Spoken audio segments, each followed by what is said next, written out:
I wanted to talk about this idea of keeping faith in humanity. There's a lot going on in the world right now, a lot of sadness and despair and anger. Not to mention us still being in the grips of a pandemic, still feeling isolated, still dealing with our own stress of family life and work and life's changes that tend to bring out the worst in all of us. When I started thinking about this idea of keeping faith in humanity and what helps us do that, I couldn't detangle the idea of interconnectedness also. And I found that those two actually bridge very well together. And the concept of interconnection is a funny one. I think especially in Western society, right? Where we almost judge our worth or our value based on what attachments we have, who loves us, who we love. And so it gets a little muddled when you bring this idea of interconnection into the Western society, because of course in the Buddhist frame, we're not supposed to be attached. We're supposed to there is no separate self. So I find that it can be helpful to unpack it a little bit. Thich Nhat Hanh has the most beautiful way of describing this idea of interconnection that I think is useful. He says, if you are a poet, you will see clearly that there is a cloud floating in this sheet of paper. I'm holding up a sheet of paper. Without a cloud, there will be no rain. Without rain, the trees cannot grow, and without trees, we cannot make paper. The cloud is essential for the paper to exist. If the cloud is not here, the sheet of paper cannot be here either. So we can say that the cloud and the paper inter-are. Interbeing is a word that is not in the dictionary yet. But if we combine the prefix inter with the verb to be, we have a new verb, interbe. Without a cloud, we cannot have paper. So we can say that the cloud and the sheet of paper inter-are. If we look into the sheet of paper even more deeply, we can see the sunshine in it. If the sunshine is not there, the forest cannot grow. In fact, nothing can grow. Even we cannot grow without sunshine. And so we know that the sunshine is also in the sheet of paper. The paper and the sunshine inter-are. And if we continue to look, we can see the logger who cut the tree and brought it to the mill to be transformed into paper. And we see the wheat. We know that the logger cannot exist without his daily bread, and therefore the wheat that became his bread is also in this sheet of paper. And the logger's father and mother are in it too. When we look in this way, we see that without all of these things, this sheet of paper cannot exist. So there's this biological component when we talk about interconnection. In Thich Nhat Hanh's words, he's talking about the biology of things, right? That one thing cannot exist without the million other things that went into the making of that. And biologically, we are everything else, right? We are what we eat. We are the live bacteria that flourish on our gut. We are the soap that we use. We're what we clean our houses with. We are the air that we breathe.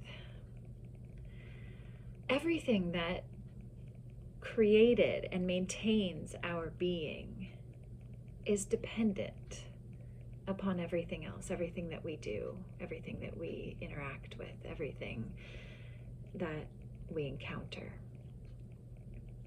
So who we are is not made up of this isolated set of factors. It is a complex ecosystem that connects everything. But there's also a social component of interconnection. In therapy, we talk about how you and I get imprinted on one another, right? Your words, your beliefs, your actions, our interactions, our experiences together get molded into my consciousness. And therefore, I am changed because of knowing you. I cannot be me without this relationship. We're products of our family's ideals, right? We are a part of society's rules and rituals. We are of the framework of this current civilization. It is very challenging to separate, if not impossible to separate, who I am now from all of those things that happened before, from my mother and father's history and experiences, from generations before that.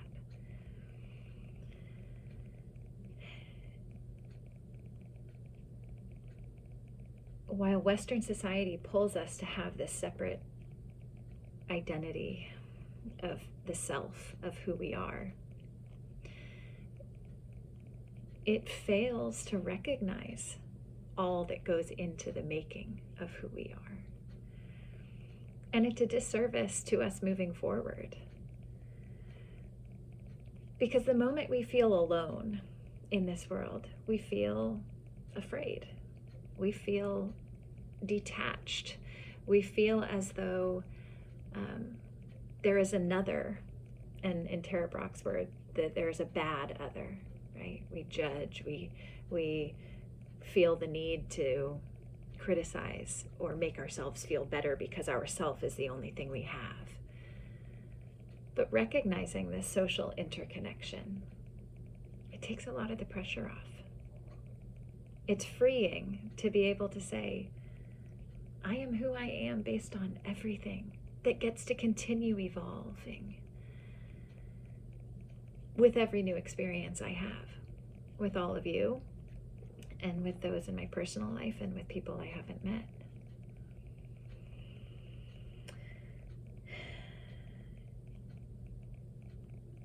When thinking about this faith in humanity,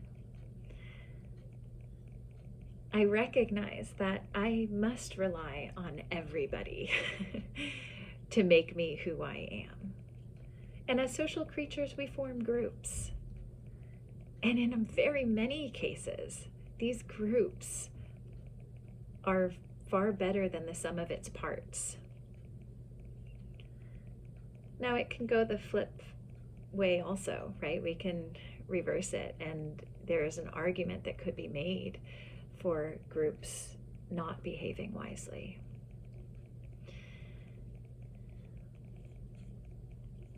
And so it is up to us how we interact, how we see the world, how we connect with people that help promote the benefits of this group mentality.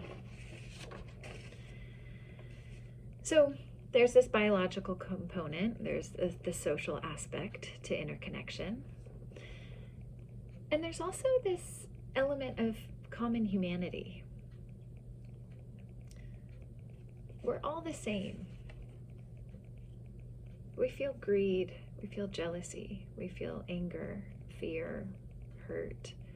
We also feel love, generosity, compassion, these times of selflessness that we feel, that we've all experienced. And while we don't always like to admit our shadow components, right, the ones that we're not super proud of, we must keep them in our consciousness in order to recognize that none of us are exempt from those qualities that we don't love about ourselves, the traits that we all fall into that make us human. We all feel fear at times. If I had to ask anybody, they would all say, yeah, of course, I felt that. And in those fearful moments, that is when our actions usually become unwise. Our brain, its only job is to protect us. And so how it protects us is to make decisions or create us to behave in certain ways that make sure we're safe. So that's almost based in a fear belief.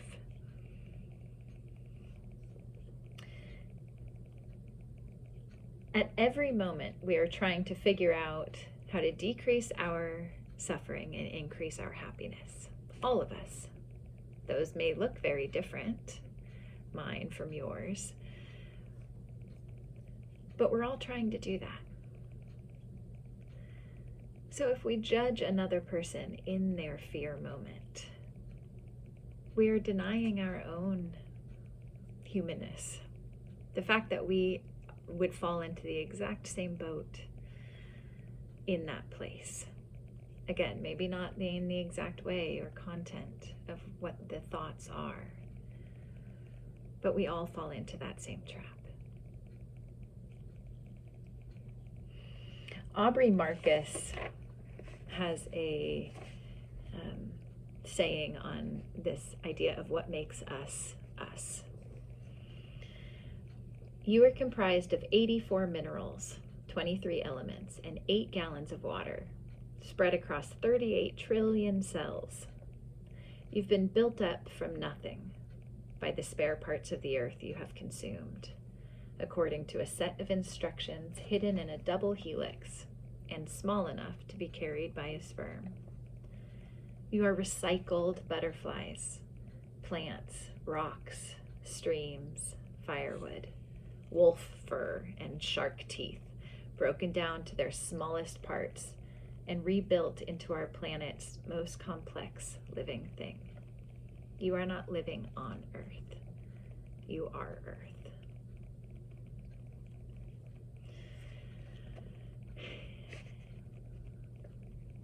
Aubrey really incorporates the biological, the social, and the common humanity in that description of who we are. We are a part of everything else, and everything is a part of us. So when I think about interconnectedness in these ways, I can't help but actually feel my faith in humanity growing, or it reaffirming my trust, or at least my hope in society. Mahatma Gandhi once said, "You must not lose faith in humanity. Humanity is an ocean. If a few drops of the ocean are dirty, the ocean does not become dirty. As bad as things might sometimes seem, there is so much good in the world, which we see every day by the positive connections, by the hopeful interactions, by the insight that we have for ourselves. Yes, our brain likes to focus on what's wrong, on the potential failures, on the dangers that are very present. But it's not all that we have. And it serves us all to focus on those small things that our brain likes to dismiss, so we can recognize that there is far more positive elements and interactions in this world than the scary ones.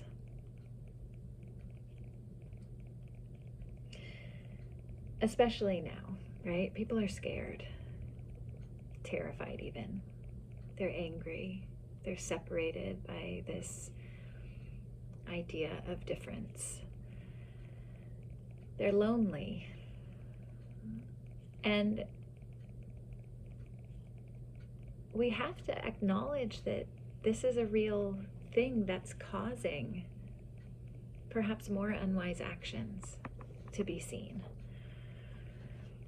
But instead of bad othering, instead of judging or criticizing what another is doing, which just further separates ourselves, which further increases our isolation and idea that we are alone, Can we choose to respond differently? Can we choose a compassionate response? Because we have all been there too. Sharon Salzberg says, I think the extra suffering that is happening now is born out of a sense of disconnection. You know, there's the other, and they don't count. It's easier for our brain to say, oh, that person thinks this and is nuts and they don't know what they're talking about, because it somehow gives us a semblance of control, a semblance that we're still good and we're still going to be okay if we can criticize others. Well, we are still good. We are still going to be okay, but so is that other person that we're criticizing. But it's not going to help them become okay or us be okay unless we rise up and connect on these positive elements, on this common humanity, on this recognition that we're all the same. So our inability to notice and be with this interconnection is the impairment of the world. And reminding ourselves that interconnection is kind of factually based, right? This is not psychobabble woo-woo that I'm just spinning here. I think there is a lot of factual evidence that interconnection is very abundant and pervasive and essential in perpetuating life. And so if we can keep this within our awareness, I wonder what would change. I wonder how we would feel differently about others, about the world. And coming to terms with our flaws, with our shadow, with the weaker parts of who we are, the parts that our brain doesn't want to acknowledge and dismiss. I wonder if that would help protect us, not make us unsafe, that our brain thinks. And in that protection, it builds our strength. It builds our resilience, our hope, our forgiveness, our trust.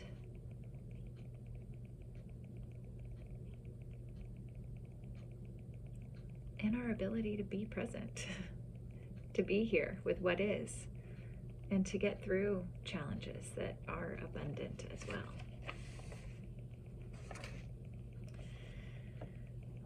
Are there any thoughts or questions or comments before we do a meditation?